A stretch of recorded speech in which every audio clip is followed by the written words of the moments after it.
Halo, kelompok pencapir kelas Sabtu, apa kabar? Pagi-pagi. Pagi-pagi. Seger ya?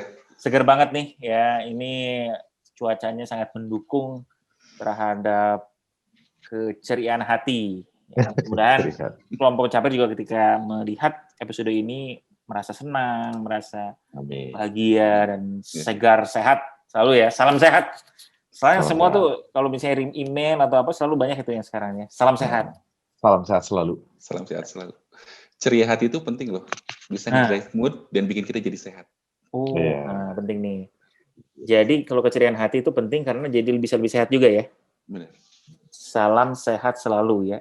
3S ya.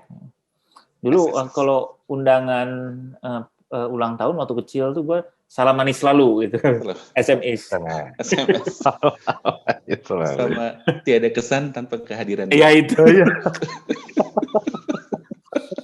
Dan itu bener banget untuk kita ya, pada buat kita kelompok pencapir itu tiada kesan tanpa kehadiran kelompok pencapir. Jadi silakan share comments ini biar kita bisa diskusi banyak. Iya. Apalah kita kalau nggak ada yang nonton ya. Iya. Iya betul. Bisa nonton sendiri sih sebetulnya. Iya. Thank you ya kemarin banyak yang komen-komen juga tuh. Dibaca walaupun belum sempat di reply ya karena cukup banyak. Tapi dibaca. Aduh. Udah saya komen nggak dibalas, sombong amat gitu ya. Sombong amat. Kita ada karena kita ditonton ya, itu apa bahasa Yunani-nya tuh. Kita ada karena kita yang ditonton. Oke.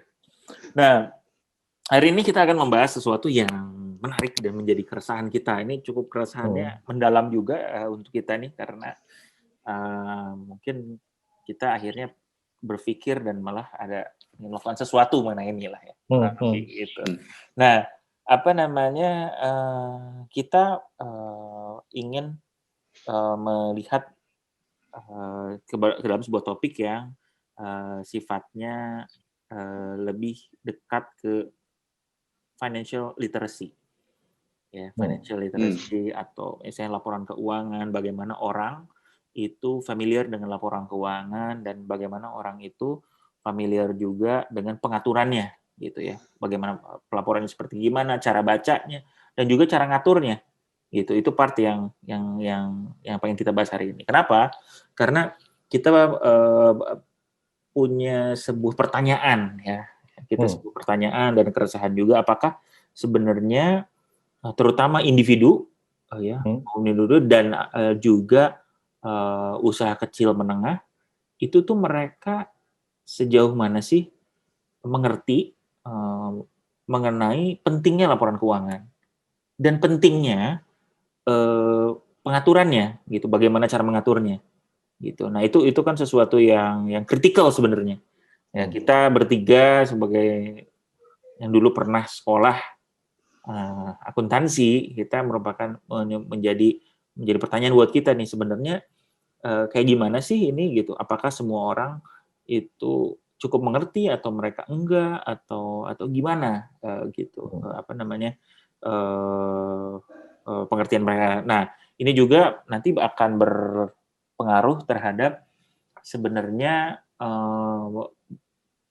apa ya, kayak mereka tuh cukup familiar atau enggak dengan bahwa ada yang bisa ngebantuin mereka, ya, atau mereka perlu dibantu mungkin di assist dari proses pengenalan mereka sama laporan keuangan dan pengaturan keuangan untuk membuat untuk memajukan usahanya mereka, gitu. Usahanya bisa jauh lebih maju, bisa lebih berkembang dengan adanya ini. Nah, ini yang pengen kita bahas nih, karena ini jadi keresahan kita cukup dalam nih mengenai ini gitu. Nah, gimana kalau menurut Iwan dulu nih?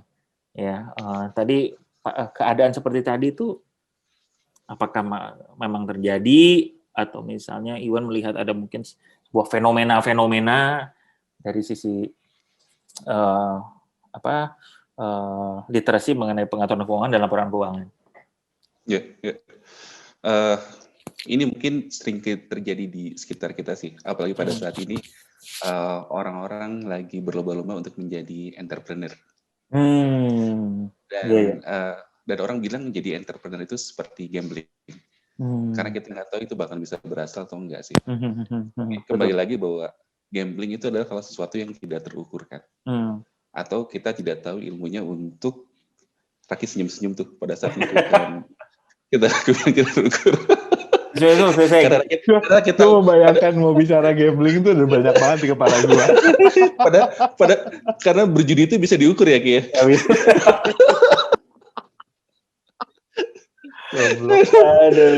Ya kita bisa tanya Stephen Chow dan Chow Yun Fat. Dan Gunung Kawi favoritnya. Iya, betul. Ya, anyway, faktor kegagalan bisa dimulai, faktor kegagalan dalam berbisnis atau berusaha bisa dimulai karena kita ya mungkin kurang paham terhadap apa yang harus dilakukan. Ya maksudnya dari sisi operasional bisnisnya dan manajemen keuangannya. Betul. Kalau kita search di googling gitu ya, number one reason of kenapa sih new business itu gagal atau fail gitu ya. Ujungnya adalah terkait dengan masalah manajemen keuangan ataupun ya financial reason. Either kayak misalkan working capital-nya nggak cukup atau kesalahan dalam pengelolaan usaha gitu. Iya. Tapi hal itu bisa di-manage ataupun direduksi kalau kita memiliki pemahaman terhadap bisnisnya itu sendiri gitu ya. Dan satu lagi adalah manajemen keuangan yang baik gitu.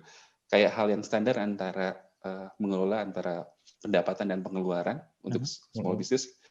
Berarti kita harus mengukur dari berapa sih biaya yang kita keluarkan untuk memproduksi suatu barang. Dan pada saat dijual, berapa pendapatan yang kita bakalan expect dapatkan gitu. Dan in total, misalkan dalam suatu periode waktu tertentu, kita dapat profit revenue itu revenue ataupun net profitnya berapa sih? Kadang-kadang di awal tuh mungkin masih belum diukur secara detail lah. Itu yang bikin jadi berantakan. Dan satu lagi adalah prinsip utama dalam akuntansi itu kan ada pemisahan economic entity. Betul. Ini yang jadi satu permasalahan yang sangat sering terjadi di perusahaan kecil. Tercampur. Usaha bisnis betul banget tuh. Pribadi gitu ya, itu kecampur gitu. Dikit-dikit istilahnya itu prive. mengambil uang dari modal usaha. Itu jadi banyak refleks ini. Karena kalau kita tahu basicnya bahwa kita harus memisah. Yang paling utama adalah memisahkan antara mana uang yang dikelola untuk usaha, mana yang bisa dipakai untuk pribadi. Itu udah mereduksi satu faktor resiko kita bahwa usaha kita ataupun keuangan kita bisa terjaga lah kayak gitu. Nah, tapi balik lagi adalah di mana sih kita bisa dapat pengetahuan soal itu? Betul. Apakah semua orang udah mendapatkan edukasi ataupun tingkat literasi yang sama gitu? Walaupun sebetulnya kita semua bisa cari-cari tahu lah ya. Iya. Itu menurut gue sih adalah kewajiban yang paling utama pada saat sebelum kita memulai sesuatu. Knowledge-nya harus cukup gitu ya. Cuman kayak di mana sih kita bisa nyari ataupun kita mesti pergi ke siapa sih yang aku bisa consult kalau misalnya mau starting new business gitu ya. Siapa sih yang bisa bantu? Menurut aku sih ini jadi suatu hal yang jadi ya secara pribadi jadi keresahan pribadi juga sih kalau misalkan saya mau starting new business, gue mesti mulai dari mana nih? Walaupun udah ada ide gitu ya, udah punya pikiran secara operasional segala macam. Cuman untuk bisa tahu apakah yang sekarang saya lakukan ini kira-kira udah bener nggak sih? Saya bisa konsult ke siapa, kemana, dan bagaimana gitu. Betul.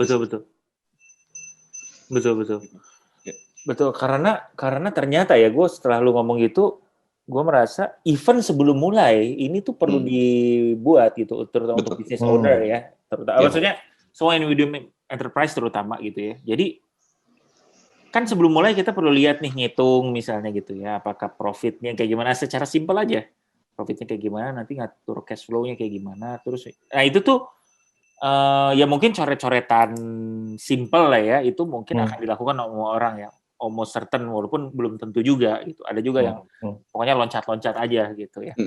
Gitu. Cuman ini tuh jadi critical even sebelum mulai. Gitu. Nah, walaupun nanti orang entrepreneur akan bilang lu kalau ngitung-ngitung terus nggak akan mulai-mulai, tapi ini adalah sesuatu yang kritikal. Itu satu dari event sebelum mulai. Ketika sudah mulai, juga bukan lebih penting lagi, sama pentingnya gitu. Karena mulai nih, oh ini ada penghasilannya cukup atau enggak gitu. Sebenarnya pertanyaan-pertanyaan yang sangat simpel. Sangat simpel gitu. Ada profitnya enggak gitu. Bacanya gimana sih gitu. Misalnya kalau 3 bulan ke depan itu gimana analisis cost gitu kan. Oh ini dia itu saya tuh biasanya beli misalnya jualan nasi goreng aja lah gitu ya. Oh ini ternyata nasinya nih yang paling mahal nih gitu. Coba saya cari supplier nasi yang lebih murah di mana. It's a basic common sense saja sih sebenarnya. Nah cuman untuk membuat mereka coba lu lihat ini gitu. Kenapa lu nggak lihat ini? Coba lu lihat cost-nya. Coba lu lihat dari 100 misalnya 10 menu yang lu punya jenis nasi goreng mana yang paling laku gitu. Makan nasi goreng sosis atau nasi goreng ayam gitu. Oh, nasi goreng ayam. Nah, misalnya pete ternyata paling banyak. Gitu. Tapi gua ternyata pete paling banyak tapi pete itu mahal. Jadi kalau saya untungnya paling sedikit. Nah, gitu-gitu misalnya kayak gitu-gitu kan. Nah, itu tuh kan kalau misalnya ada financial information yang ada di depannya itu kan jadi akan sangat itu kan nggak usah maksudnya nggak usah gimana terlalu complicated banget gitu ya. Tapi kalau itu dicatat, pencatatannya kan harus ada kan. Ya kalau nggak dicatat pertama ya susah kita taunya gitu ya. Penjualan nasi goreng tuh berapa itu kan harus ada yang nyatet lah misalnya. Terus kayak gitu setelah mencatat bagaimana memilah-milahnya gitu. Terus bagaimana menganalisis cost. Itu simple yet I think it's meaningful lah ininya tuh Dan itu menurut gue yang paling penting. Kita belum ngobrol yang lebih asik lagi yaitu mengenai pajak. Ya. Waduh. Ya, asik Saya banget tidak tuh. bisa bicara apa-apa soal pajak. Udah bayar belum? Udah belum SPT? Lapor. Udah dong. Nah, jadi kalau misalnya ini belum Iwan belum. Makanya dia diam. Kita bilang kita udah lapor dia diam. Saya ada sedikit permasalahan. Ada, nggak apa-apa. Nah, ini penting nih. Langsung harus menghubungi siapa pihak yang bisa dihubungi kan. Nah, saya bisa konsul sama siapa? Nah, gue jadi kepikiran itu pemikiran berikutnya ya, Wan ya. Bener. Kalau sekarang aja kayak sekarang sakit gitu ya, bisa kayak konsul sama Halodoc gitu ya. Bayar cuma 10.000, 30.000, tapi at least kita bisa berkonsultasi sama orang yang betul-betul ahli dan profesional di bidangnya. Untuk ini sebenarnya saya sakit apa sih daripada kita self-diagnose, cari-cari sendiri. Akhirnya jadi kacau kan ya. Ya mungkin kedepannya kalau misalkan ada sesuatu yang seperti itu untuk membantu komunitas bisnis ataupun siapapun lah ya. Bener banget. Itu kayaknya bakalan jadi sesuatu yang cukup revolusioner sih. Betul banget. Betul, revolusi industri. Revolusi industri. Iya. Betul. Ini ini sesuatu yang ya menjadi keresahan juga lah. Karena orang banyak yang perlu ya. Kaki mungkin ada pandangan juga gitu terhadap keadaan ini nih. Iya, gue ngelihatnya gue gini ya, dari zaman gue kuliah itu sebenarnya. Yakin ya dari zaman kuliah ya? Serius dari zaman kita kuliah. Lu udah mikir gini ya? Gitu. Dewasa sekali dari dari pemikiran ini. Salah satu keresahan dari zaman gue kuliah sebenarnya. Jadi dari zaman kuliah itu yang paling gampang ya, karena kita bertiga satu kampus gitu ya. Kita tahu di Jalan Hasanuddin itu banyak tukang makanan kan? Iya. Di sana. Itu tuh dari dulu sebenarnya. Kalau Ebin dulu ingat kita pernah kumpul-kumpul sama kelompok yang namanya CDS, Community Development Society gitu ya.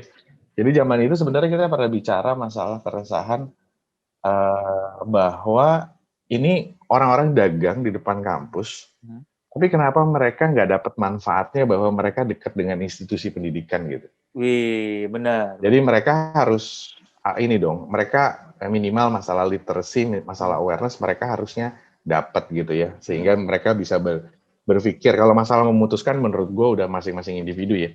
Lo mau maju apa enggak kan tuh udah urusan lo, tapi kalau lo nggak tahu lo bisa maju, itu yang bisa kita dibantu gitu. Masalah tahu atau tidak tahunya.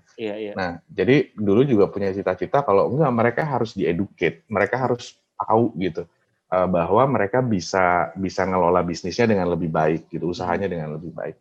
Nah, walaupun by execution kayaknya kita nggak bisa terlalu bener-bener ya, karena waktu itu ternyata IPK dan kelulusan jauh lebih penting daripada membantu masyarakat pada zaman itu gitu.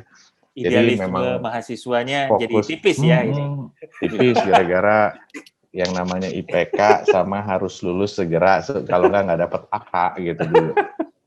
Nah, jadi batal lah yang kayak gitu-gitu. Nah, tapi kalau kita perhatiin, kalau kebetulan kapan ya, terakhir gue ke kampus mungkin sebelum pandemi, si ibu-ibu tukang tahu goreng nih, tahu ya di depan ya? Yeah. Tukang tahu yang pakai si bumbu merah itu.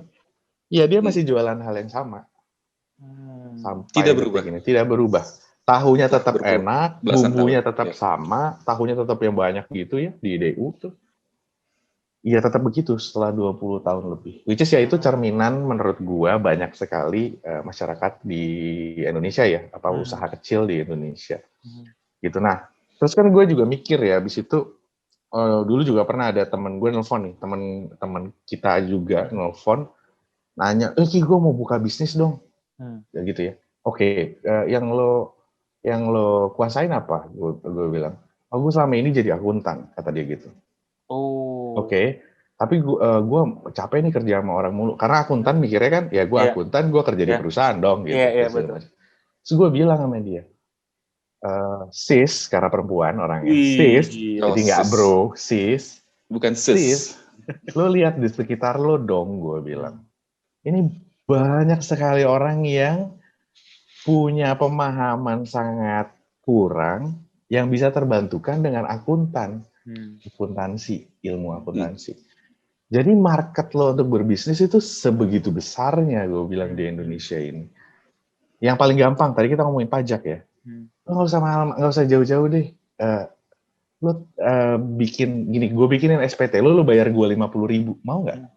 Gue sih gue bayar orang 50.000, nggak apa-apa kok 50.000 kan ya, daripada lo deg-degan karena SPT lo nggak ini, ya atau misalkan ya lo let's say lo bicara berapa persen dari total pajak lo lah, gitu ya, biar kalau yang gajinya gede kayak Iwan ya jangan 50.000 banget lah ya, 200.000, 300.000, 500.000 juga Iwan mau bayar gitu. 55.000 lah maksimal saya. 50.000. Ini kan menurut gue, kenapa orang nggak ada yang main di area sana? Iya kan? Sesimpel itu aja nih. Daripada si pajak, Dirjen Pajak ngomongin tax amnesty, mereka harus ngerti juga dong, problemnya adalah literacy di bawah. Orang nggak tahu cara bikin SPT, men. Bukan masalah nggak mau bayar pajak. Orang tuh banyak yang nggak tahu cara bikin SPT. Kalau lo mau bicara Indonesia 270 juta manusia ya, karena hal gitu tuh marketnya gede banget. Satu orang bikin nggak cukup lah, satu orang bikin startup pembuatan SPT 25.000 per SPT, nggak bisa dia nyelesain masalah 120 juta pekerja di Indonesia ya, nggak akan lu bisa handle 120 juta orang. Jadi ini marketnya segede gaban kalau menurut gue. Itu satu hal ya. Nah, tapi kalau kita balik lagi masalah ke literasi, gue juga punya pandangan gini. Ini juga setelah dengerin Gita Wirjawan kemarin dengan si om luar negeri yang pakai baju Donald ya kalau nggak salah. Om Leo namanya siapa? Ya. Jadi menurut gua yang namanya literasi itu datangnya karena ada kebutuhan. Harus datang karena ada kebutuhan. Kalau enggak, buat apa? Buat apa gue belajar pentingnya manajemen keuangan gitu ya? Kebutuhan itu datangnya dari awareness kan, bahwa ada loh. Ada yang namanya pengelolaan keuangan. Pengelolaan keuangan ini, pengelolaan keuangan ini kenapa penting? Oh, lu yang tadinya jualan satu tempat tahu goreng di sini, lu bisa bikin 2. Kenapa? Karena lu bisa nyisihin nih sebagian buat investasi lo, buat nyimpen dan segala macam. Atau misalkan lu ngegedein usaha lo, tadinya kotak but lo segini, karena lo tahu kalau setiap jam 10 pagi tahu goreng lo habis, lo gedein segini deh, atau lo nambah karyawan. Kalau dia tahu manfaatnya, maka dia akan butuh kan. Tapi kalau dia nggak tahu manfaatnya, dia nggak akan butuh, bos. Gitu. Nah, di satu sisi, selain kita bicara, ada orang yang mau ya, ada orang yang punya ambisi kalau gue mau jadi besar, gitu. Maka dia, kalau dia tahu kalau dia bisa jadi besar, bisa jadi makin menguntungkan, maka dia mau untuk belajar bagaimana cari besar. Tapi di Indonesia ini masalahnya nggak cuma itu.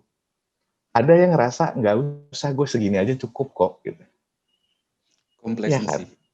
Dan nggak masalah dong, boleh-boleh aja. Banyak bersyukur manusia. Artinya orang-orang tersebut banyak bersyukur. Iya. Tapi itu bikin bahagia loh, Ki.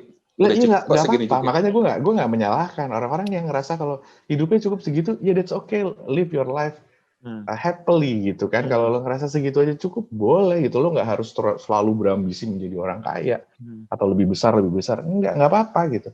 Cuman kan memang berarti harus tahu juga kalau kita bicara literasi minimal tadi ya datangnya dari awareness. Ya harus aware dan segala macam sehingga muncul kebutuhan dari kebutuhan. Jadi kalau lo dikasih tahu nih, ini loh caranya. Oh iya, jadi dia belajar. Kalau dia nggak aware, kalau dia nggak butuh kan buat apa dia belajar? Kalau dia nggak tahu dia bisa ngembangin usahanya, buat apa dia belajar? Gitu kalau menurut pendapat gue ya. Nah, kadang kalau orang buka bisnis, kita kebetulan aja nih startup atau segala macam foodies tadi ya bicaranya, terus Stephen Bridge gitu misalkan, karena kita datang dari intelektual gitu kan ya. Tapi ya lo kalau compare ya sama pengusaha jasa toilet bersih di stasiun-stasiun kereta api, uangnya juga banyakan dia sebenarnya kan.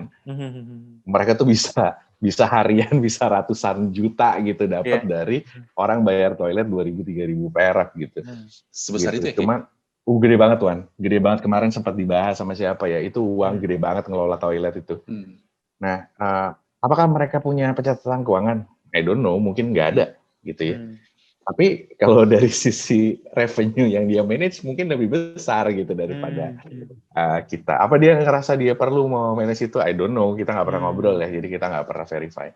Nah, cuman poinnya sih adalah menurut gua balik lagi, kita semua penting untuk sama-sama ngerti dulu masalahnya bahwa ada orang-orang yang ngerasa cukup dan aman gitu ya, dan that's okay gitu. Tapi kalau minimal dia harus aware dulu bahwa lu bisa lo dapat ke sini dengan bahasa yang mudah ya, karena lulusan S1, D3 akan keluar dengan istilah-istilah yang jargon-jargon bombastis, yang ini ya. Betul gitu ya, sehingga lo mau ngomong gimana, orang lo ngomong sama tukang tahu goreng kok gitu, gimana sih caranya lo ngomong sama dia yang masuk ke kepala gitu, dan dia ya udah, dan kita kan bukannya mau ngedorong semua orang menjadi ini ya, jadi bisnis tycoon, semua orang pengen jadi, bukan itu, cuman dia harus tahu bahwa di hidupnya dia punya opsi, usahanya dia punya opsi, lo bisa berkembang, lo bisa ini, dan untuk meningkatkan taraf hidup sebenarnya si uang sisa tadi kan bisa jadi lo tabung untuk misalkan lo umroh atau naik haji gitu.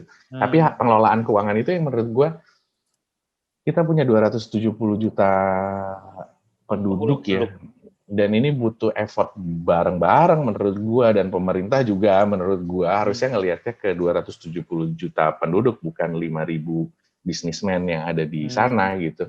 Tapi ke 270 juta penduduk yang memang kalau kita lihat di jumlah UMKM ya, ada 65 juta UMKM di Indonesia pada tahun 2018. Gila juga ya, sebanyak banyak banget itu. berarti ya. Banyak banget. Hampir 1/5-nya. Iya. UMKM itu ya. UMKM. Gitu. Nah itu gue nggak tahu. Gue tahu bahwa banyak startup sekarang yang ngomongin masalah pengembangan warung. Terus banyak lah orang berusaha dan segala macam. Cuma menurut gue, kalau mau ngelihatnya ini adalah market, yes, this is a market gitu. Makanya mari kita penetrasi sama-sama dengan tujuan yang mulia, mengedukasi berbagai pihak gitu ya, literacy misalkan kita bicaranya. Tapi nggak bisa gitu. Sekarang yang udah main di ranah sana aja tuh nggak cukup gitu. Gitu. Nah, dan sementara kita punya lulusan akuntansi, harus banget ya gue nyebut ya. Harus. Dan akuntansi. Berapa jumlahnya? 52 perguruan tinggi gitu ya. Dengan jumlah sekitar catatan atau dari berita-berita di mana-mana ngomongnya setiap tahun ada 35.000 lulusan akuntansi setiap tahunnya sebenarnya. Setiap tahunnya, dan itu udah puluhan tahun lah kita ada akuntansi di Indonesia. Jadi banyak sebenarnya yang ya menurut gua jadi evangelis ya, dan nggak bicara masalah debit kredit gitu, tapi bicara masalah yang core dulu deh, masalah kita belum di situ kok gitu, daripada 35.000 ini rebutan sama 5.000 perusahaan besar gitu ya. Betul. Lalu bisa juga jadi evangelis untuk edukasi. Itu kalau pandangan gue ya, literasi itu punya kompleksitasnya sendiri sebenarnya tadi. Punya kompleksitasnya sendiri, dan kita bicara sama bukan aduh orang kota besar belajar sendiri aja lah ya, gitu menurut gue sih ya. Cuman yang di daerah ini yang sebenarnya nggak pernah kita benar-benar touch. Jadi mungkin ya kalau mau lebih gila lagi, mungkin belajar berbisnis itu diajarin dari SD bahkan. Iya itu, betul. Life skills ya jadinya. Life skills, betul. Life skill. Ngisi SPT, terus udah gitu ngitung kayak apa financial keuangan. Pembukuan sederhana lah ya. Pembukuan sederhana gitu. Iya. Lu punya misalnya dapat gaji misalnya gitu berapa, lu save berapa lah gini ini yang lu perlu perhatikan. Karena kebutuhannya Indonesia ternyata begitu, maksudnya apalagi sekarang ya, kalau kita lihat semua orang basically ada jualan kok gitu. Semua orang basically jualan tadi ya, sehingga mereka pada saat memulai jualan apapun itu, dia tahu juga kalau dia punya opsi. Kalau memang pilihannya dia mau segitu-segitu aja, kayak di banyak cerita juga yang enggak, gue udah nyaman begini gitu ya, gue ngelola, misalkan gue narik mobil, gue bawa mobil orang, nah gue jadi driver aja, that's okay gitu, itu pilihan hidup lo gitu, tapi seenggaknya dia juga tahu bahwa dia punya opsi-opsi tadi gitu masalah, dan itu perlu literasi keuangan dari kecil menurut gue. Dari kecil, kalau dia tahu, dia bisa, dia punya apa kesempatan ini dan itu gitu. Itu ya, kalau menurut gue sih panjang banget sih gue jadinya. Tapi benar. Dan satu hal sih, literasi apapun itu bentuknya, baik itu misalkan buat finansial, kesehatan gitu ya. Nah, itu memang susah sih, Ki. Iya, betul. Kayak kenapa? Caranya bikin orang sehat, sadar orang buat sehat sebelum dia sakit gitu ya. Ya sama aja kan kayak misalkan gimana lu sadar bahwa lu harus mengelola keuangan lu sebelum lu jatuh susah ataupun dia paling parah bangkrut lah. Secara personal ataupun secara perusahaan. Ya kalau gue sih lebih dari balik lagi ke masalah accessibility sama dari kemauan dari orang-orangnya juga sih, dan balik lagi kayak yang Raki bilang itu bahwa harusnya ini emang udah dimulai dari nol sih, dari semenjak kita kecil. Betul. Ini jadi gue tertarik banget nih ya. Gue jadi mikir bahwa ini seharusnya sejak dini nih. Sejak dini. Jadi bahwa ini adalah life skill. Jadi mungkin gue nggak apa-apa ya, mungkin nggak tahu ya, mungkin ada salah, bukan nggak apa-apa nggak tahu ya. Diajarkanlah yang seperti ini as part berapa persen gitu dari edukasi basic education preliminary gitu, bahwa lu perlu mengatur keuangan lu mengatur kesehatan lu misalnya kayak gitu ya. Itu sesuatu terus basic apa aja. Kenapa lu harus sehat misalnya gitu. Kan dulu kita nggak tahu ya, maksudnya. Diajarin kalau gue sih masalah sehat. Makanan sehat, 4 sehat 5 sempurna, gitu diajarin. Kalau bisa gue sih susu. Gue gorengan is life. Gorengan is life. Mengenyangkan. Ini mengenyangkan. Indikatornya kenyang ya. Iya. Nah, quantity in everything ya boleh. Udah nggak dipakai kok slogannya.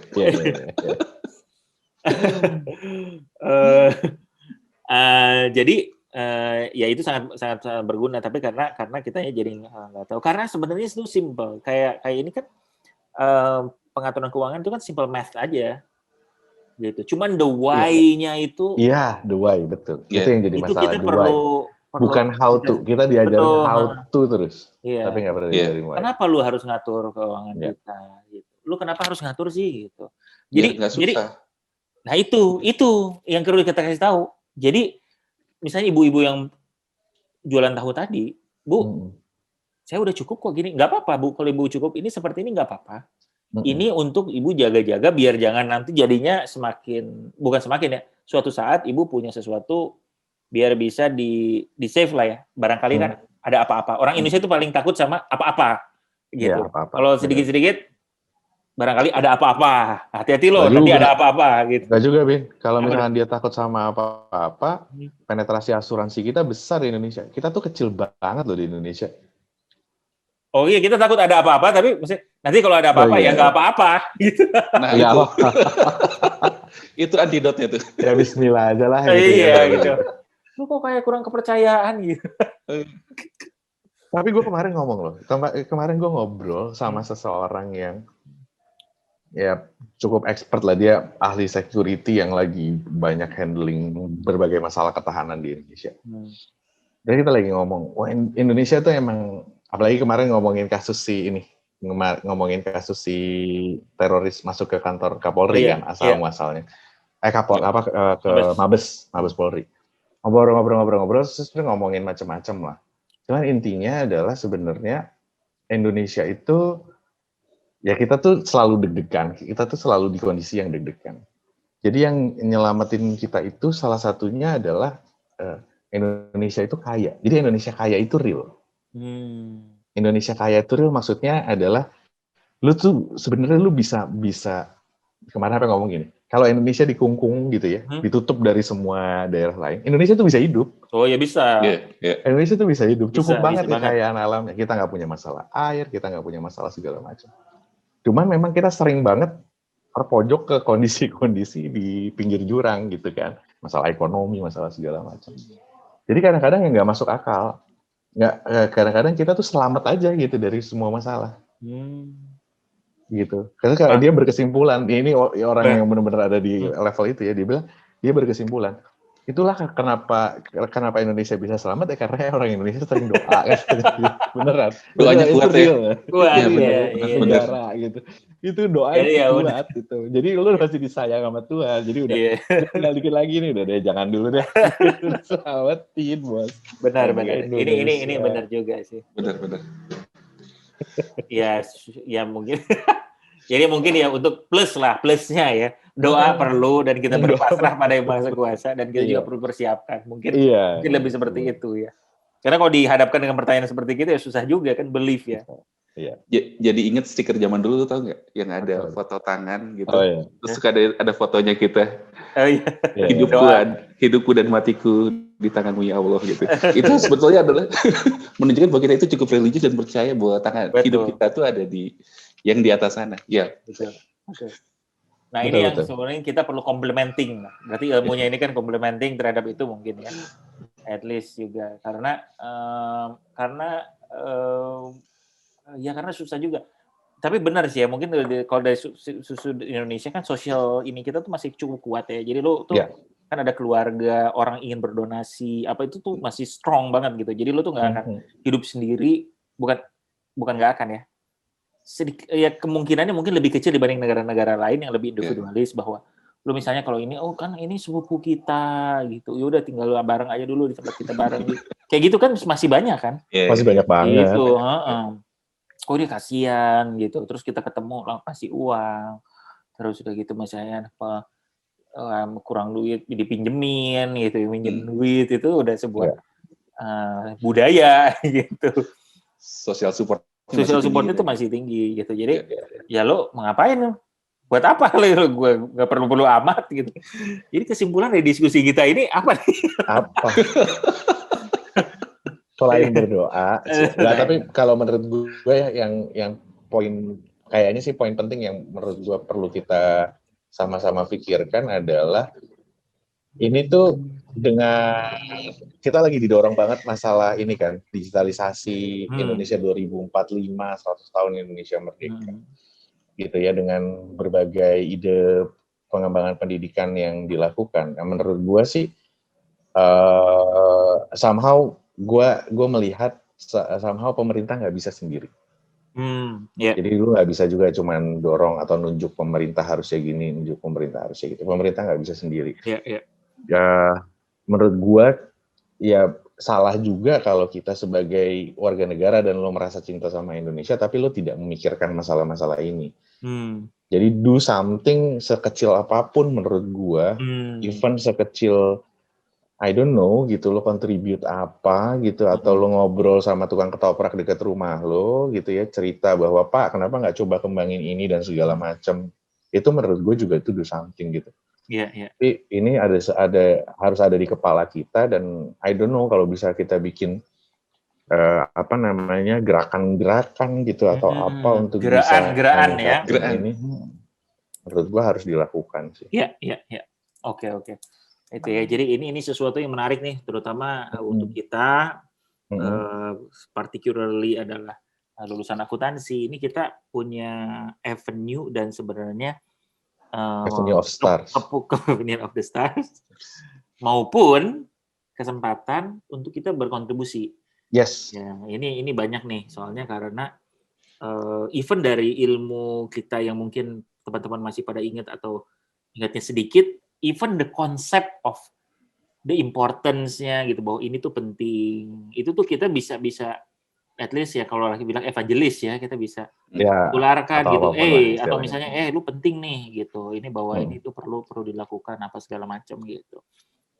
Karena menurut gua dari yang kecil ya, terutama untuk small and medium enterprise sangat kritikal sih.